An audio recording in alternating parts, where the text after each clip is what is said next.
Good afternoon and welcome to the Friday of Celtic State of Mind.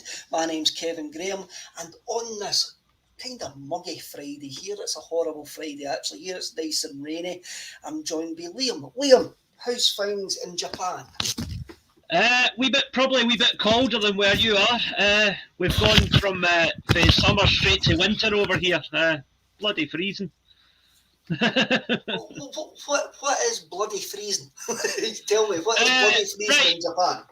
Right, well basically where I am, Nagano, is about the same climate as Glasgow. So it's, I think it's sitting at about 7 or 8 degrees just now. So... well, that is probably cooler than here. I'm just actually back from Mexico, Paddy, so I'm bloody frozen. I'm not actually going to lie. I am really, really cold and obviously quite depressed because I've just came straight back into work. But I'm not depressed to be here talking to you about the mighty Glasgow Celtic, actually. Now, I'm going to be honest here. I haven't seen a minute of our last 4 games. So, I'm sure you have, Liam. So tell us where we are. What have I missed since I've been away? Right, basically, since the European game last week, there have been 2 very different responses to that. One team has scored 10 goals in 2 games. The other team has struggled to beat 2 very mediocre opponents. So I think Celtic have definitely come out of that the better of the 2. So we've came out of it the better. We've came out of it the better of the 2. I'll just apologise to the viewers if there's some noise comes from outside my window. The next door neighbours get a bit of work done, so I might disappear if it gets too noisy to go out and actually give them a bit of a route. A bit of shouting, saying there's important things happening in my kitchen, and they should be on their lunch. It should be peacetime for them at this precise moment in time. Well, if you look at it from the Rangers' point of view, they have struggled. They've had a couple of hammerings, especially in Europe, and I suppose we need to have a look at the European thing. I think all that's been proved this season in Europe for us, Liam, is we're a 3-star all-inclusive resort trying to be a 5-star all-inclusive resort, and we're not there yet. That's it, and I think that's where we need to get. We are a fun Europa League side, a good Europa Conference side, but we are not a Champions League side, and that is no disgrace. And anybody that believed that we would be a Champions League side this season, I think was maybe asking a bit much. Yeah, I would agree with that. But the one thing I would say, just to kind of quantify that a wee bit, and again, I don't like to keep talking about, the Ibrox Tribute Act or whatever you want to call them, but the statistics show Celtic have got 1 more point than Rangers at the moment in Europe, right? But if you look at the performances, we have competed in every single game that we've played, including against the European champions. So I think we are not at a stage yet where we can consistently pick up points in these games, but we are at a stage where we can consistently make a fight of it, which is better than the other mob at the moment. Mm-hmm. I think as well, on our opponents tomorrow, Hearts. I mean, I go out my way not to watch Rangers in Europe. That's just my way of dealing with our rivalry. If they were playing out in my back garden, I wouldn't actually go and watch them. I mean, I'd rather watch these guys trying to dig up my street than go and watch Rangers. But I think when you look at, I've seen a couple of Hearts games and they've gave the impression that they've stowed away in a suitcase to Europe rather than actually believing that they should be there. And for what I gather from some Rangers supporting friends and people who decide to watch Rangers in Europe, they've kind of done the same in Europe. They've just kind of went, we'll see what happens. Whereas we, in the games that I've watched with us, obviously discounting the last Leipzig game, we've kind of had a go and had chances, and we've had a bit of what ifs and maybes, and we haven't looked out of place. But the facts of the matter are, Liam, we've got 1 point and are out of Europe with 2 games to go. That is a Aye, fact. I mean, that is the fact, and the facts are undeniable. But I just think that how you interpret those facts is open to question. And I think that our media have made a very good job of trying to categorise this as, oh my God, Scottish football is in the absolute pits, because look at it, look at us, 3 teams in Europe all getting beat routinely. No, 2 teams are getting routinely scudded. 1 team is making a game of it, and that's Celtic. And that's where I think Ange was spot on when he said, do not throw us in with the rest of them, because we're a cut above that. We're still not where we want to be, but we are above everything else that Scotland has to offer at the moment. We are, and I can understand where the mainstream media are coming from with regards to the whole of the Scottish game. But then I reckon the mainstream media have only got themselves to blame, because they've accepted mediocrity for years and years. And now we've got 3 teams in Europe, and the 3 teams points-wise are not doing well. And I think the problem that you've got with Scottish football is Scottish football's idea of like fine dining is a marshmallow on a stick, and you stick it in a bonfire. And we've been putting up with that for years. And we've been appointing losers in Scottish football for years. And Robbie Nielsen's one of them. Derek McInnes is another one. You look at this season as well. Dundee United got rid of Jack Ross, just promoted their youth team coach. Motherwell got rid of, after that was a dreadful result for Motherwell in Europe against Sligo Rovers. They got rid of, I can't even remember the name of their manager. Graham Alexander. Aye. They got rid of Graham Alexander and promoted the boy Stevie Hamill for his first thing. For me, that shows a lack of ambition, a lack of thought. It shows a fear factor of actually taking a chance to improve the Scottish game. I mean, I reckon if you actually broke Robbie Nielsen in half, he'd be like a Blackpool Rockway loser and printed in the middle of him. But they keep on getting jobs, and until Scottish football improves, they're probably we mean Celtic are actually probably getting slagged, Liam, for doing something different, for actually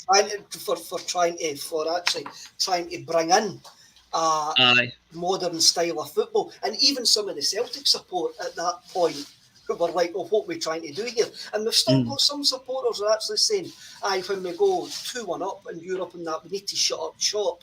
It's a mentality, it's a loser's mentality that we've got in Europe. No, and that comes from that comes from the Scottish perception, and I think Ange has touched on that as well. That's something which, living in Japan for 15 years as I have, I notice that the approach to the game here is completely different, and that is why they've been to every World Cup since 1998, and Scotland haven't been to a World Cup since 1998. Mm-hmm. In Japan, if Japan are playing Brazil tomorrow, their attitude is, all right, how do we go out there and give the best possible performance and give them the most fearsome challenge, right? They played Brazil in a friendly earlier this year. Brazil beat them 1-0, but Japan were in charge for large spells of that game and contained Brazil really well. Now, again, it does sound a bit like gallant defeat, whatever, but if that had been Scotland, we'd get beat 3-0 and saying, oh, well, it could have been 7, Mm-hmm. It's just a completely different mentality. And the Japanese press were genuinely disappointed that Japan lost a home game, even though it was to Brazil, that's Japan are a team that, in terms of world football status, Scotland should be aiming to be on a par with teams like that. But we're not even close. As Japan have ascended, we have descended. Definitely, they're international. I mean, I believe that Steve Clarke's a good fit for an international team. I do not want him anywhere near my football club. No. Because of the style of football that he actually plays, but I believe he's a good fit. International football is a war of attrition. The manager has only got a certain amount of time with the players, and it's a completely different coaching method that's actually needed in international football. And I think Steve Clarke fits that absolutely perfectly. with regards to the mindset of the Scottish fan, I think that needs to change as well. I mean, people will have a look at Rangers' fluky run to the Europa League final last year. And I still say that they wouldn't have got to the Europa League final if they had a centre forward. The fact is they didn't have a centre forward, and it changed the way that they actually played against teams. There are two good results against the two German mobs, but everybody else you looked at in that one, you go, well, you should have been beating them anyway. When you actually look at it. And I think the Scottish mentality is, we're too wee, we can't compete. And we see that at a domestic level as well. I'm fed up hearing teams like Dundee United, Motherwell going, we can't compete with Celtic, we can't compete with Rangers because we haven't got the money. Well, no, you find a way to compete. You should be finding a way to compete. And it's the same way Hearts going into Europe and us going into Europe. We need to find a way to compete. We shouldn't just accept that we can't. We shouldn't just accept that there's a vast monetary difference in what clubs are actually playing all over Europe. I find that attitude laughable, and I think that's what's put Scottish football back 20 odd years, 30 odd years, and especially in the international stuff as well. We need to find a way of bridging this gap. And Ange Postecoglou wants to bridge that gap where others just seem to be able to just want to accept the rubbish that we've been served up over the last decade or so. Yeah. I mean, that's the underlying theme. Is this acceptance of not even mediocrity? It's like aspiring to one day be mediocre, and that's not how good football is played. And I think that is why there has been, particularly recently, so much hostility towards Ange from certain sections of the media. He has come in and said, look, this is nonsense. I don't know what game you guys are playing, but this is not how good football is played. And I don't think that, the Hugh Keevans of this world like being shown up for the shells for mediocrity that they are. I know, and it's funny, I don't know what Hugh Keevans is actually saying, but Kookaburra comes in and says, don't forget Celtic are imploding, according to Hugh Keevans. Yeah. I don't know what he's been saying. And I think I'm going to bring up this point. Was it Gary Melrose, or I'll bring up Gary. FS comes up. We competed for 60 minutes consistently. Subsystem needs further adjustments for Europe. I think the 60 minutes thing is a great point, but I also think it shows that we lack in certain areas of the squad. The squad is good enough domestically, and I says the squad was good enough domestically after the St Mirren game. I says that was a one-off, complete and utter aberration of a game where 16 players played badly on the day, and that happened. I says the squad. I've always believed that the squad was good enough domestically. In Europe, it probably isn't for the level that we want Celtic to be at, and Ange Postecoglou wants Celtic to be at. Gary Melrose comes in. Absolutely, we went out fighting and playing our own football with better finishing required. They did a Lennon and tried to steal a point here and there. We need incremental improvement. We do need incremental improvement. And would I be over the top to say, to get that incremental improvement, we should be looking to improve in the striking department at that level? I think certainly that the fact that none of our strikers had prior Champions League experience showed. I think that was one glaring weakness that really showed. There was a lack of confidence, a lack of clinical finishing. Because if you look at the ratio of chances created to goals scored, right? We might create, say, 15, 20 chances in the average game in Scotland and take 4 or 5 of them on a good day. In Europe, it's more like we're getting 4 or 5 chances a game, and we should be putting away 1 or 2 of them. That's the ratios are not quite matching up. The ratios are not quite matching up. I'll put this to you then, Liam. I will put this to you. There was a chance that we had against Shakhtar Donetsk away, and I was on the post game with Kevin McCluskey. And I says to Kevin McCluskey that Giakoumakis scores that chance if it's against Motherwell. That's in the back of the net if it's against Motherwell. And in the Champions League, everything's quicker and there's more pressure. And do you see room for improvement? Like this is Kyogo and Giakoumakis' first gig in the Champions League. We hope to be there next season. We were in the Europa last year, and Kyogo proved that he could score in the Europa League. This has maybe just been another step up for him. Aye. See on Wednesday night playing Postecoglou. He missed a few chances on Wednesday night as well. I have watched the highlights, even though I says I haven't seen a minute. I have watched the highlights in the goal, Liam, and see when Postecoglou shoved him back in front of the Celtic support to do the dance that he does. Aye. I couldn't help get the feeling as Kyogo Furuhashi is playing for the biggest club that he'll ever play for. Possibly. And that was my gut feeling when I watched that clip. That was my gut feeling. And no, I love the fact that he plays for us, but my gut feeling was he's maybe not got it to the level that we need to go to. I mean, that there's another aspect to that which I think is interesting, that Daisen Maeda has come in for quite a bit of stick from certain portions of the Celtic support the last wee while.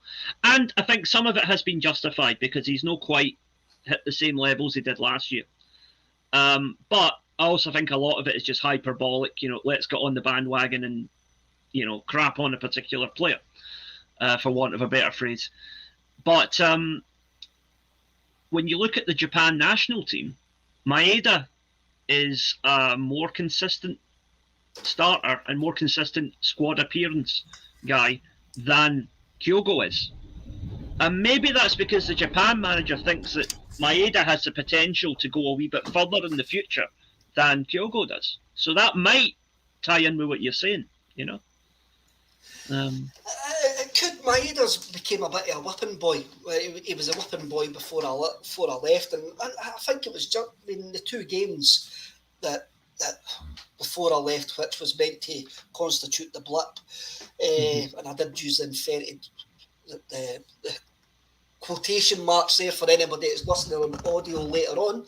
I mean, it probably was justified, but there was a lot of players in that team that it was absolutely justified to say, well, they're not playing well. There's been a drop in form. Kyogo was one of them, but Maeda, I think it is what it is with Maeda. Is very easy to jump on because there is a definite lack of finesse about him. Aye. His weaknesses are very glaring, Liam. I think and it's easy to jump on that because it does look like that he's trying to trap a beach ball in a gale force wind at times. And by the same token, his strengths are not things that you're necessarily going to notice unless you're looking for them. Most people who watch a game on the TV are not going to see all the tracking back that he does. They're not going to see all the ground that he covers. I mean, my friend Sean from Celtic Down Under, he said when he went to the Dundee United game when he was back in Scotland a couple of months ago, he actually said that Maeda was a guy who went up a lot more in his estimation when he actually saw him at a ground live, because he could see everything that he was doing off the ball, which the TV cameras do not pick up. I mean, what I says before the start of the season, I says he would be pivotal for us in Europe because of the work rate and what he actually covers. I mean, I'm maybe one of the lucky few that haven't seen his cross against Leipzig and the whole thing that happened. So maybe I'm not judging it on that, but I understand. Anytime that I see Maeda in the team, I understand why he's there for the system. And I know nothing about football systems, and I know nothing about football, but I know why he's there. I'm not understand why Postecoglou's picking him, because he fits the Postecoglou style. And it is really interesting, Liam, if you listen to Postecoglou, he wanted Maeda before he wanted Kyogo. So that maybe backs up what you're saying about the Japan national team as well. Well, I mean, I hate to sound like a broken record, but I've said this on Axon before. I saw Maeda play for my local team 3 or 4 years ago. And he then, you could see he was a cut above everything else in that team. Now, that team ended up getting relegated from the J-League, so obviously they're not anywhere near Celtic's level. But you could see that Maeda was a guy who was going to go on to bigger things even then. And I think both Kyogo and Maeda, the next year to 18 months at Celtic are going to largely determine, do they go on to become international stars along the same lines as like a Shinji Kagawa or a Keisuke Honda? Or do they end up settling for life at Celtic and essentially do what Shinsuke Nakamura did, play for us for 4 or 5 years, then go back to Japan and go into semi-retirement, you know? Aye, and maybe that's a Japanese thing, maybe it's a European attitude to players from that area of the world thing as well. Remember, who was the guy that played for Perugia? The Japanese boy that played for Perugia? Nakata. He was a fantastic player. Was he the boy who retired at 29? I don't know 29, but he did retire pretty young. He did. I remember he retired after a World Cup. He just says he had enough. And I don't know whether that's a European thing, a European snobbery, which we've spoke about quite a lot over the last 18 months. And I admitted that I did have European snobbery, especially when it came to Postecoglou, and I had to listen to guys like yourself regarding Ange Postecoglou. Stevie Boy comes in. I'm going to clarify my comment here, Stevie. Kev, you forgot the 2 cup final goals for Kyogo, not got it. Aye, his form's did, but to say he hasn't got it, behave. I never says he hasn't got it. What I says is his form has dipped, but I'm unsure if he's got it in him to step up the level that we actually need to take one chance in Europe. And that's just before I've seen this season for him. I love him. His 2 goals against Hibs were absolutely fantastic. I was overjoyed that he actually scored that tap-in the other night after a few dodgy misses. But I'm thinking the same about Giakoumakis, and I'm on record saying about Giakoumakis, there is a reason why Georgios Giakoumakis has ended up with us. And it's glaringly obvious why the top goal scorer in the Eredivisie has ended up in Scotland, because his deficiencies are clear to see, and he wouldn't fit an elite level side. And I don't think I'm being bad on Georgios Giakoumakis actually saying that. I'm just saying what I actually see. Say as you see is what Tom O'Connor used to say in that game show. No, Roy Walker, was it? No, it was Roy Walker, was it? Roy Walker and Cats players. They look the same. Aye. No, but I think that those 2 goals that Kyogo scored in the cup final last year, they show that for Celtic he can be a top class player. But that's for Celtic where we are now. Where we are in 2 or 3 years' time, assuming we continue to develop, Kyogo is going to have to step up as the team steps up, as is everybody else in the squad. I mean, to be honest, in 2 or 3 years' time, I think the one of the Japanese players we've got, the one that I see going for really big money is Hatate. I think he is the most naturally gifted out of the 4 of them. His goal the other night was a great bit of skill, and it was utterly bamboozling that he done it in such a tight space, and he had the speed of thought to do it. But again, and this is no down crying him, but you can see the adjustment that he's had to make this season as well. There's some games passed him by this season, but I think that is just natural. The guys that have come in for another culture came into that step up into the Champions League. These guys, well, apart from Maeda, who says he watches baseball and doesn't watch too much football, but these guys actually see the Champions League as a pinnacle of club football, and they're now playing in that competition in a year. And under a year since they moved to Europe. Of course it's going to be a surprise to them. Of course it's going to be a surprise to the majority of the Celtic players, who, I think the game against Leipzig, Paul pointed out to me there was only one player with Champions League experience before this season, which was Joe Hart. And I think we've got to accept that. But I think we've also got to accept that there's a reason why some players are with Celtic and there is areas for improvement, even though we love guys like Kyogo, we love guys like Giakoumakis, we love guys like Matt O'Reilly and Atai, guys like that. There is always room for improvement. And Ange Postecoglou, even his comments about up at the team up and walk away and say and stuff like that, even though I take that as a bit tongue in cheek. He's saying that because he knows that he's got to make the hard decisions. And I think there's some players there that are stopgap players moving on.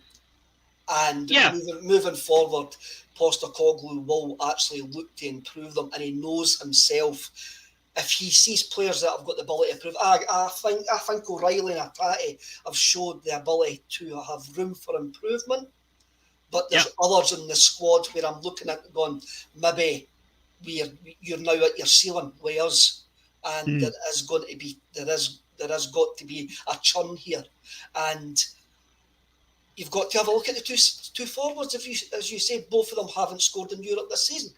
So right away, that's an obvious blinkered look at it. What I would say to that though is, Tony Ralston, right? 18 months ago, if you'd have told me that he would have been one of the best defenders at Celtic Park, you'd have been. People would have been saying you should have been committed, right? It's like no one would have ever dreamed that Tony Ralston would come back to become the iconic figure that he is now. And that just shows you that guys can have a dip. They can sometimes be completely out of the picture, and sometimes all it takes is a few games, couple of goals, couple of big performances, and they're flying again. I mean, Joe Hart was in the complete wilderness when he came to us, and he's now one of my favourite players. I'll be honest. He is. He's another player that's had a bit of a blip. Kaiser, we'll wrap up the European talk and we'll move on to the weekend. Kaiser, are we 100% mathematically out? I think there's more chance of Liz Truss getting back into number 10 than us actually getting out of this Champions League group. Even though we're not mathematically out, I think we need 2 4-0 victories or something like that, and quite a big turnaround. No, I believe that Champions League we're out. Europa League we still have a chance. Have a chance. Yeah, we have to beat Shakhtar next week, and then we have to do better than they do in their final game. So if Leipzig take care of them, a draw with Real Madrid would be enough. If they get a draw with Leipzig, we need to beat Real Madrid. So, not impossible, but, highly unlikely. Highly unlikely. Andrew comes in. Hatate showed composure on the weekend and also against Motherwell. We need that composure in Europe, and I think that is coming. I do think that is coming. Let's have a look. Daniel Mack, Kyogo not as good as Dembele at this moment in time. Yes, I think that's quite clear. Different type of player, though. To be fair, different type of player, but Dembele has moved. He's played with Atletico Madrid and Lyon. Can I see Kyogo at this precise moment in time playing with Atletico Madrid or Lyon? Unfortunately, I can't. And I love the fella, and I'm not actually being really, really negative. Lubo, I'm not being harsh. We're just speaking about what we can speak about, the facts in front of our eyes that we've seen over the last 4 European games. That's what I feel I'm actually talking about as well. Well, Liam, I'll ask you a question. I really believe, for the sake of progress, we've got to beat Shakhtar at home.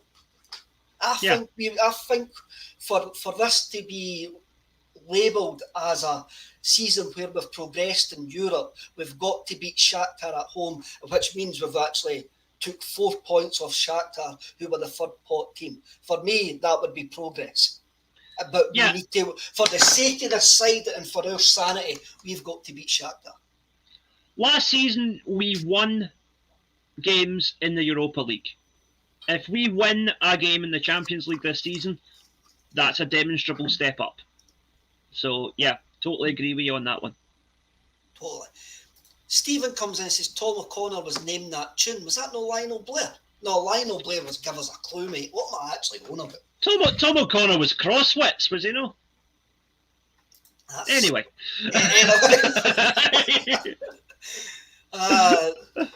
See the rabbit holes I go down sometimes when I actually thinking about things.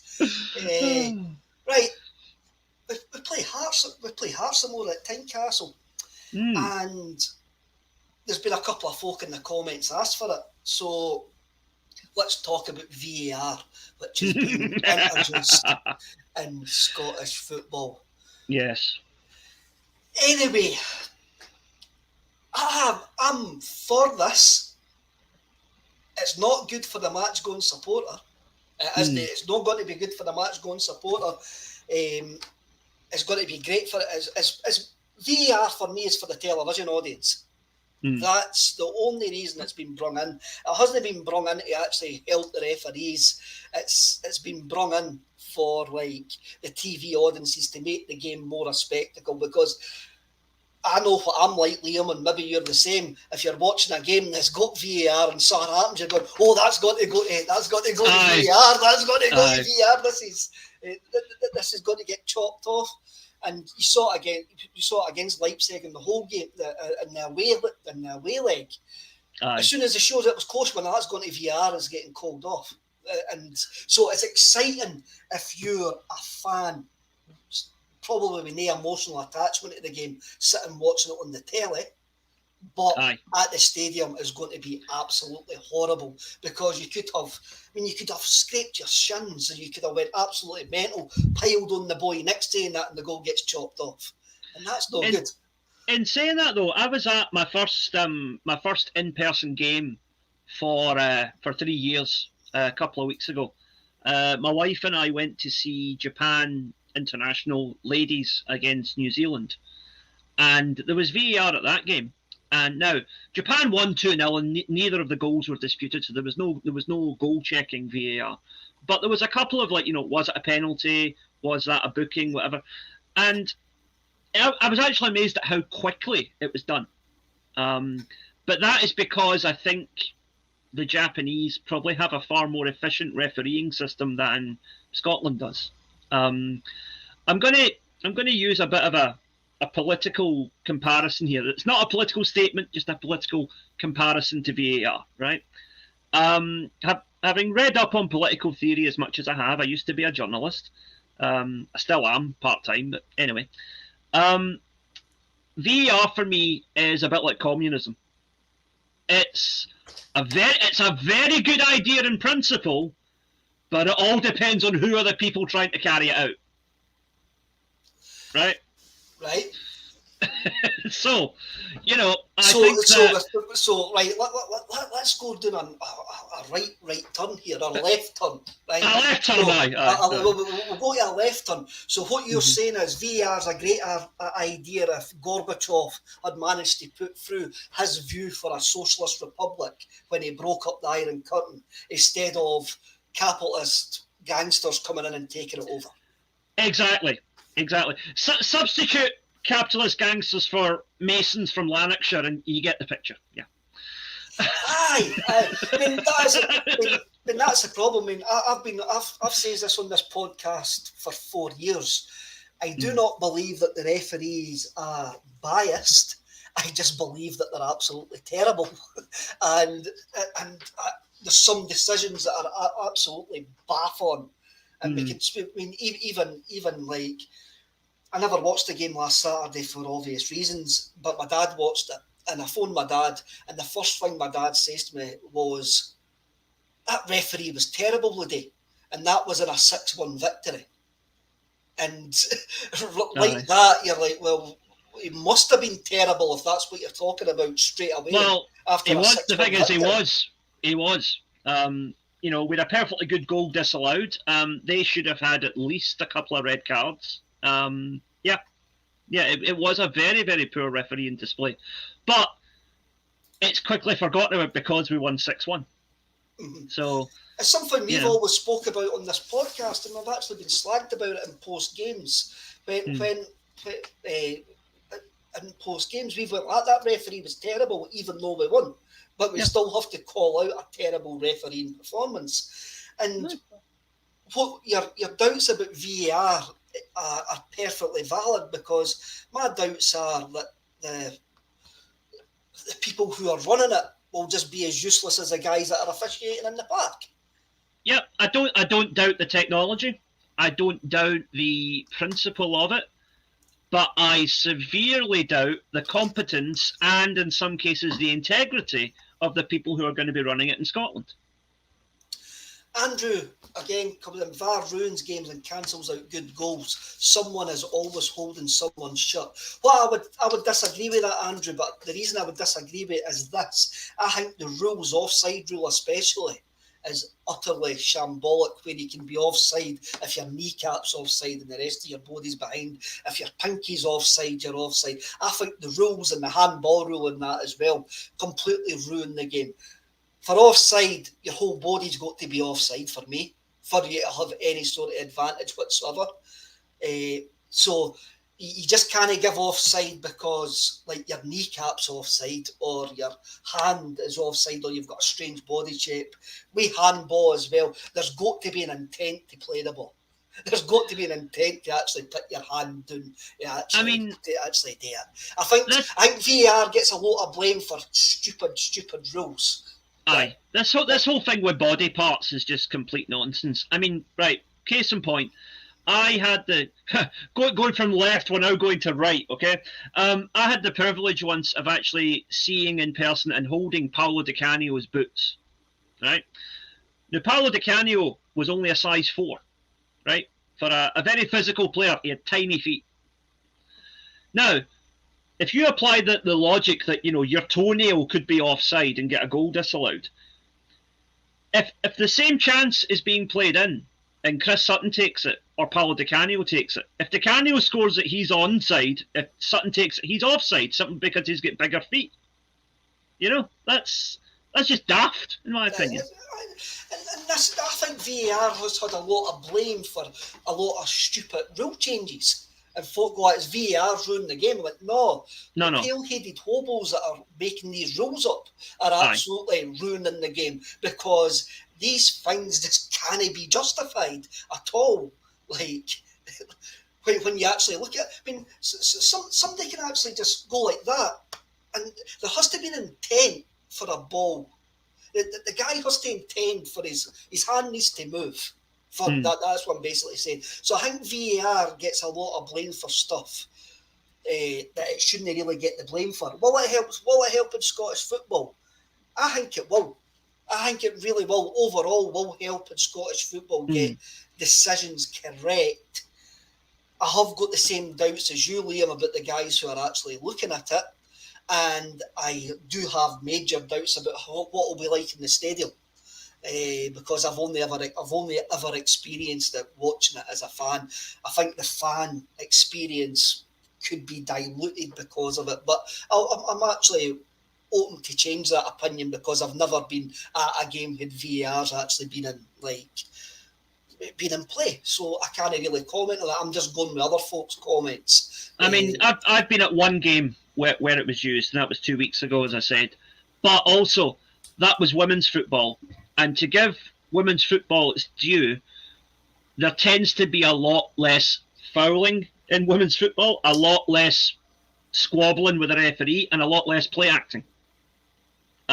Women's football is, I think, now there's a debate to be had about what's the more entertaining thing to watch and what's the more. But I think in the pure footballing terms, high-level women's football is a purer version of the sport than the men's game. There is less cheating, there is less deception, and there is better refereeing. I think it's the historical weight of the man's game that maybe makes the women's game more clean, as you put it. I think there's a historical weight of hundreds and hundreds of years of guys' football. And the stuff that the historical baggage that goes with that, and I wouldn't really take that comparison myself. I'm just having a look at other leagues that use it. The first World Cup, the World Cup it was in the last one. For the first 4 or 5 games, it was terrible because nobody really knew what they were doing. Referees weren't getting decision, knowing the telly was actually going to give a decision. Mm-hmm. I think that's been ironed out all over Europe, so it'll be interesting to see how the Scottish teams use it. There is a lot of comments, lads, and I understand what you're saying about pubs, referees drinking and stuff like that. But for my own eyes, and I understand what you're really saying, I've always just said that the certain Scottish referees get promoted far, far too quickly. And the standard of refereeing and a whole in Scottish football is absolutely terrible. And that you just have to have a look at that, Liam, is how many Scottish referees now actually get European ties, big European ties. None of them. Yeah. No. I think I don't know if we're going to get any at the World Cup. And even back in the day, I mean, God. But I know it's a bit of a bet noir amongst the Celtic fans, but Hugh Dallas was the 4th official at the World Cup final when it was played in Japan back in 2002.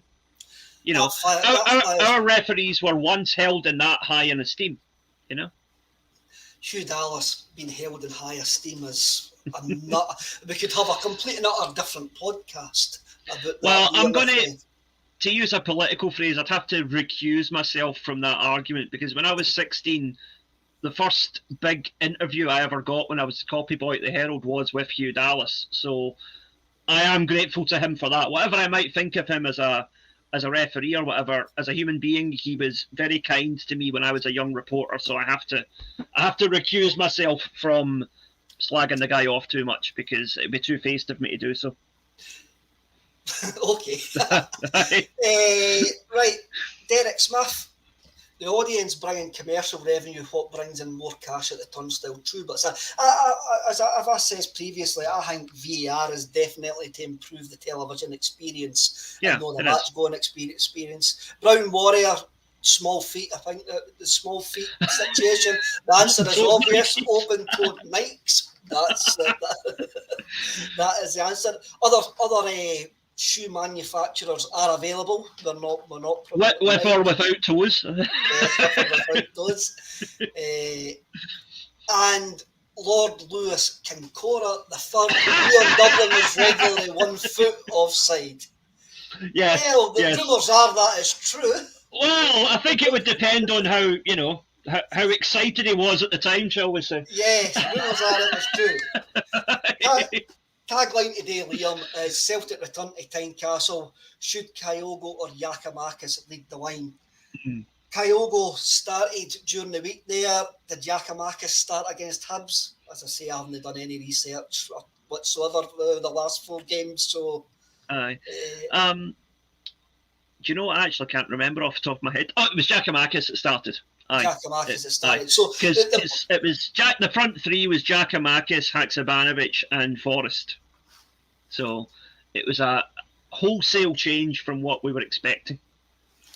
Wholesale change from what we were expecting. So you've viewed the last 4 games, especially you've viewed the last 2 games. Who starts at Tynecastle for you? I think Haksabanovic definitely has earned a place on merit, especially if Jota is still out. How's Haksabanovic been? I mean, I haven't seen his break into the team. I think he's been absolutely sensational. I think we have a potential player of the year there. The last time I remember a player coming into the team and making such an immediate impact was probably Craig Bellamy. Wow. So that is kind of how highly I think he has the potential to go. Again, a bit raw, but he made Forrest's first goal absolutely beautifully, completely ran the show in the first half, was taken off, I believe, mostly for tactical reasons. But yeah, he is awesome, and I don't know if maybe he's not quite up to a full 90 minutes yet, but when he is, it's going to be frightening. He's gonna terrify teams in the same way Jota did when he first arrived on the scene last season, I think, because he's a very, very skillful player, but he's also still something of an unknown quantity. And I think that was why we got Hibs as brutally as we did last weekend, because they were not, they had trained with the expectation of facing Kyogo and facing Maeda and facing Jota. And then when the lineup comes out, it's Giakoumakis, Forrest and Haksabanovic.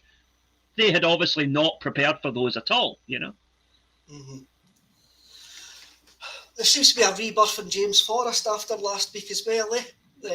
Aye. There's a lot of people eating a mud pie regarding Forrest and what he contributed. Did he play on Wednesday? Did he come on Wednesday or did he get the weekend off? I'm honestly not sure, because Wednesday I literally saw about 5 minutes of highlights on YouTube because it was on at silly o'clock for me over here, unfortunately. Long to mention it then. But Forrest last week, with his hat-trick and his overall performance, showed that he's domestically, at least, he's still got something. Aye. Do you feel that Jota's been missed because of Hacks are coming in? Not as much as I thought he would be. I mean, obviously, a player of Jota's ability is always missed when he's not playing, but I think Haksabanovic went a long way to negating the...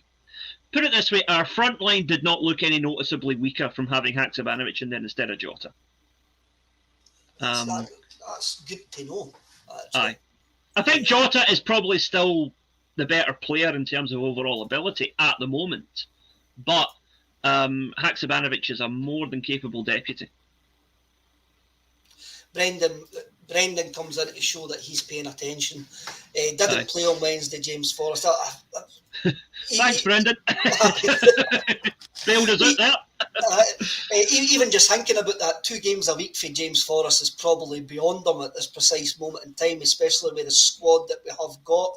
Chilpil always commenting, not missing Jota much, to be honest. And Derek Smith, Hazard has great strength and not so easy to push off the ball. Jota is brilliant, but might be a bit light. He is definitely more. He's more impactful than Jota in that sense. Yeah, definitely. Not afraid to fly into a tackle either when he has to, which is good to see from I like that from forward players. I like to see a bit of aggression. There's a lot of Haksabanovic love. Brendan comes in and says Haksab's class. Peter M.G. Haksa as a player. But then Michael McDonald. It wouldn't be a Friday and it wouldn't be the comments, Liam. What did I get Leo for there? Maybe I've...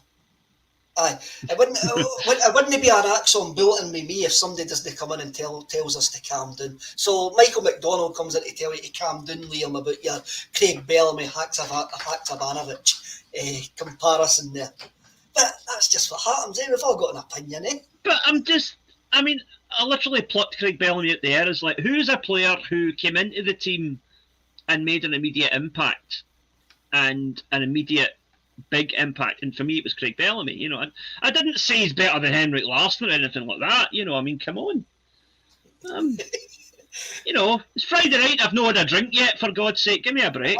Michael, Jota is always missed. Don't kid yourself. Of course we're going to miss a player of Jota's ability. Of course we have, but the results haven't been bad since Jota's been injured. I think the injury.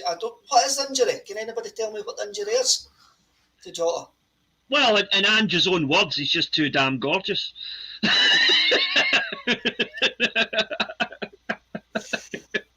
I know that's been a problem for me all my life as well, Liam. Just being too damn gorgeous. Did you not mention fatigue as well? He's just played an awful lot of games. It's just a fatigue injury, and that's one thing that, because of the amount of games that are actually getting shoved in here before the start of this World Cup, that is also going to be a problem.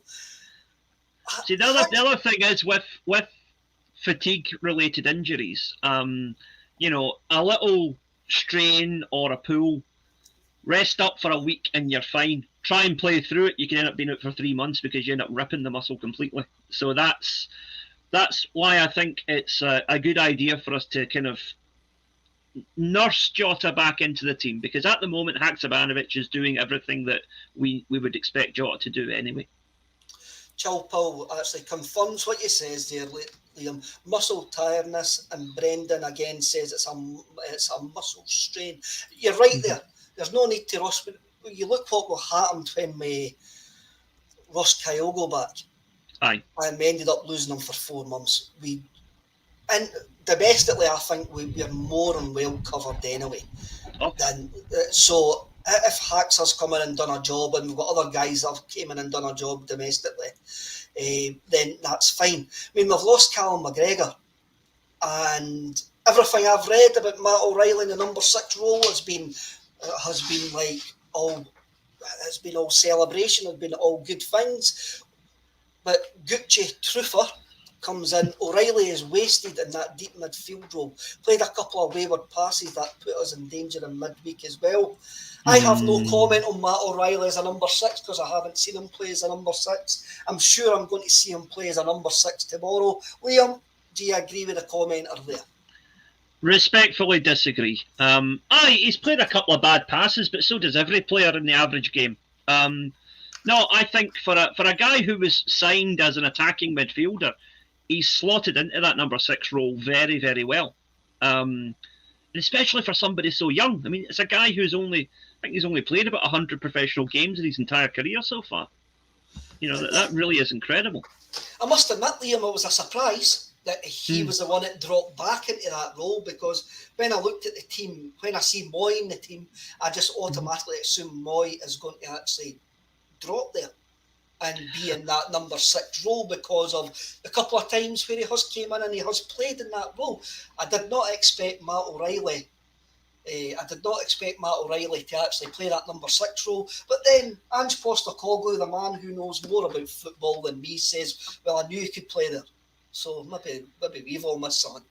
I mean, the one which I thought we might see dropping back was actually Hatate, because he played about 6 months of his last season at Kawasaki Frontale as a left back stroke defensive midfielder, depending on the particular formation of the day. So you know, you look at the goal he scored the other night. That's not a guy you picture being a defender, but for the last 6 months he was in Japan, he was probably the player of the year. So that was one of the things when we signed him. Folk were saying he was a left back. That's when everybody had a great urge to replace Greg Taylor with anybody that could walk and breathe at the same time. And when Hatate came in, so he can play left back. He's getting played. But he was getting played at left back. I'll automatically pictured Moy in that role, and for what I've been hearing as well, there's a lot of love for Aaron Moy in the comments just now. Is that justified, Liam? You'll need to actually tell me if it's justified or not, because I've been lying on a beach, no bothered. I think he had a very solid, steady game against Hibs. Barely put a foot wrong. I think his passing percentages were excellent. As I say, I only saw brief highlights of Wednesday, but everybody was saying he was one of the best players on the pitch. So yeah, I think he's really growing into his role within the team now. And you know, again, if you speak to Jared from Celtic Down Under, who knows a lot more about the Australian players than I do, he said that Moy is naturally a more attacking player than most people tend to think. We had this idea in our heads that he was a defensive midfielder, but when he plays for Australia, it's usually more of an attacking role that he plays. So he is someone who can do both. But being just a little bit slower and steadier, I think. Not slow as in lack of pace. I mean, just he plays the game at a slower tempo and picks out passes with more precision rather than quick. You know, people like Maeda, Kyogo, Hatate, they're all about quick footwork and getting the passes, shooting out passes as quickly as possible. Whereas Moy's more of a put his foot on the ball, look up and pick out a long range pass. Has he ever had pace, Liam? Has he ever had pace? I mean, that's one thing. I The comments folk are going, he lacks pace, but I can't remember. I didn't watch Huddersfield that often, truthfully. I mean, No. there's folk in Huddersfield didn't watch Huddersfield that often. But, like, did he ever have pace? Is this just something that, like, we just imagined that he had pace and he's lost it? I don't know. And again, I don't want to speak ill of my fellow supporters here, but I do think there is a kind of group think that kicks in whenever we sign somebody over 30 who isn't a Duracell bunny. We think, oh, he's got no pace because he's old, you know. And we need to move away from that kind of mindset, because we're doing the players a great disservice. There are plenty of magnificent players who pace was not an issue for them. I mean, right. Example, one of my all-time footballing heroes, Lothar Matthäus, right? Played for Bayern Munich until he was 40, and his legs went when he was about 30. But he just moved back. He was a defensive mid, then finally he was a sweeper. But he had the brain, and he had the passing ability, and he had the creativity. That pace was not an issue for him. So you don't need pace to be a world-class player, you know? No, you don't, and I think that's as the game gets more athletic, people say having a lack of pace is a problem, but as you just rightly pointed out, it's not. If you've got the football intelligence, then you can actually overcome it. What's Juan Douglas? Kev, the last few games have shown that Moy isn't a defensive centre midfielder. Peter MG, Moy is not a quick player. He certainly did well for Brighton without pace. That's where he was as well. He went for two teams with blue and white stripes. He went for Huddersfield to Brighton. Aye. He was really light down there. Chill, pal, again, I seem to be picking on you today, pal. Matt O'Reilly isn't fast either.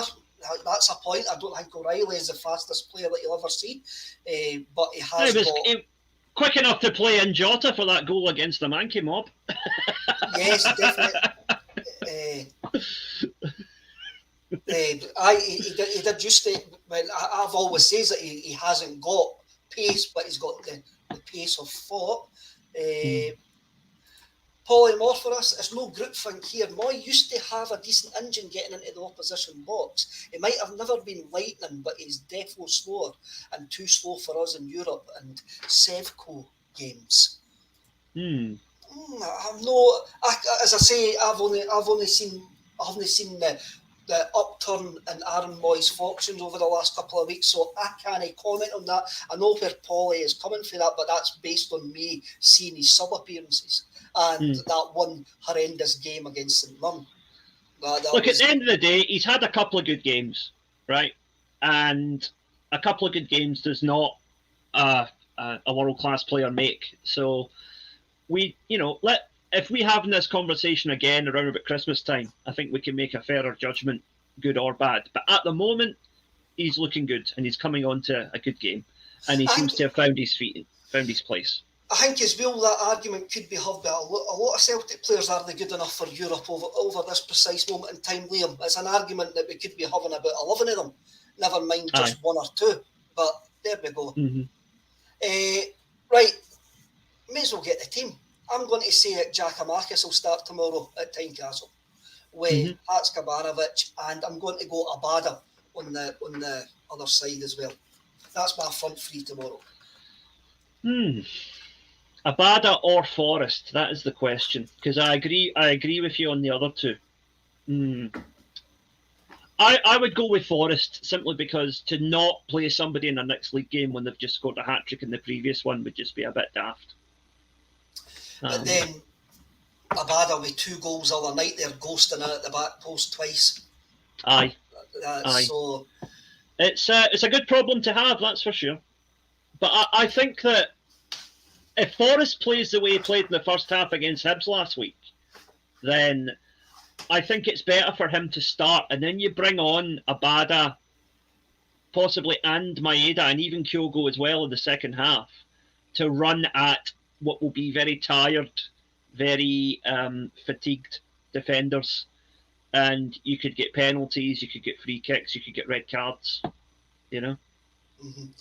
The midfield, for me, I can't see any different from what's been happening in the last couple of games. It'll be O'Reilly sitting deep, Moy and Atati. I can't see any change in the midfield whatsoever.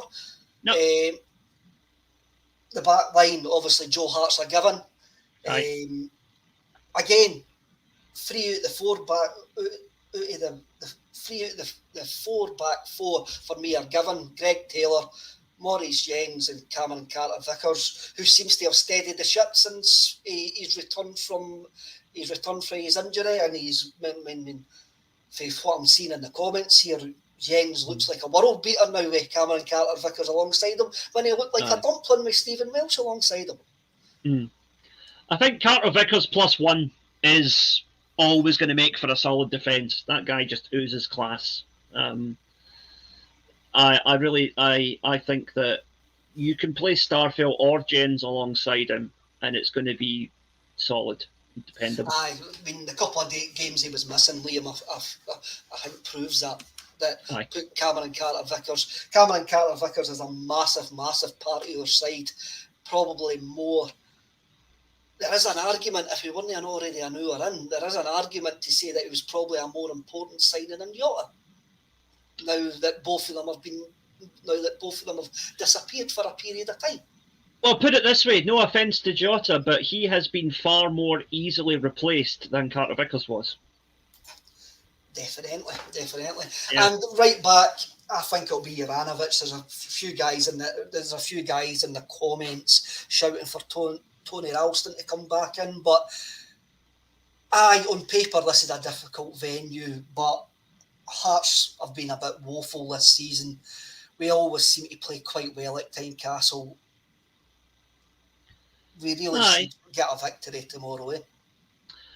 It depends, though. If it's the case that, there's a few Hearts players have been mouthing off this week about how they're going to get into Celtic physically. Alex Coughlin being one of them. He was the one this morning. It was on the shouting that you need to take bookings against Celtic, was his exact words. Yeah. Funny that, because if you or I openly boasted about how we were going to go around kicking people tomorrow, we'd be getting a call from the police, but there you go. No, I think there's a chance Ralston could figure simply to put a bit more physicality into the back line, just in case Hearts try any other nonsense. But also, I mean, Taylor, I think Greg Taylor's a superb player. I think he's come on incredibly in the last, since Ange came in. But I've been excited from what I've seen of Bernabei in the last couple of games, and I would like to see Bernabei start. Robert Hyland agrees. Yeah, I'm right with you on that one, Robert. Absolutely, because Taylor is going to be better in Europe, because in Europe we need to play a little bit more defensive-minded, and Bernabei is basically an attacking fullback. So I think going with Bernabei against that, especially if we've got Ralston on the other side playing the more defensive role, Bernabei becomes a good out ball at that point with forward runs. So I think, I would go with Ralston and Bernabei tomorrow. But I think Ange will maybe go the other way. So we'll wait and see. We'll wait and see. It's I always used to love going to Tynecastle when I went to enough games to get a ticket for it. It was always a great atmosphere. I've probably got more disrespect for Hearts than I do have for Rangers, because I just think the Hearts fans are extremely confused. I mean, if you just want to be Rangers fans, be Rangers fans. Just on these go. I don't know about disrespect for Rangers. You know what they say, Kev? Don't speak ill of the dead, I know. I love going to Hearts Tynecastle. I used to love going there. It's only football ground I've been knocked out twice at. Maybe that's why I've got a strong dislike for Hearts. Not that I've been knocked out at any other grounds. I'll need to clarify that. It's only ground in Scotland that I've been knocked out at twice. It's only ground in Scotland I've been knocked out at, but I've been knocked out at Tynecastle twice. Right, that's it. And I was hit with a thunder flash once as well in the early 90s at Tynecastle. Mike Galloway was playing for Celtic at that point. And the guy who chucked the thunder flash at us got arrested, and it was standing at that time, and he got thrown, and he got walked in front of the police, walked him in front of the Celtic fans. And I was behind him because I was getting took away for treatment, and he was getting pelted with everything like that day. And he ended up with a big cut down his head, and my dad ended up with about 20 odd quid for a couple of pints because he was picking up the pound coins. So, oh well, quick thinking, well played. quick thinking for that. So maybe that's how I didn't like Hearts. Maybe that we've ended it with a therapy lesson. I've had a therapy session and I've worked out why I didn't like Hearts. Look, everybody, it's been great. We've had nearly 500 on at one point. We've spoke about Tom O'Connor, we've spoke about Lionel Blair, we've spoke about Dean Dublin. Dan Green comes in on that point, says seemingly Davy Moyes was the original Celtic stallion. Well, we will only comment how you know that, mate. We've spoke about everything today, and Billy Subs Grant comes in and he says, Poets Day, Kev, pee off early, tomorrow's Saturday. Indeed. On that note, we'll leave everybody. Thanks everybody for commenting and getting involved. Liam, it's been a pleasure to be on with you again, and we'll see you all soon. Remember, lads, didn't be bams to each other, eh? Hail, hail.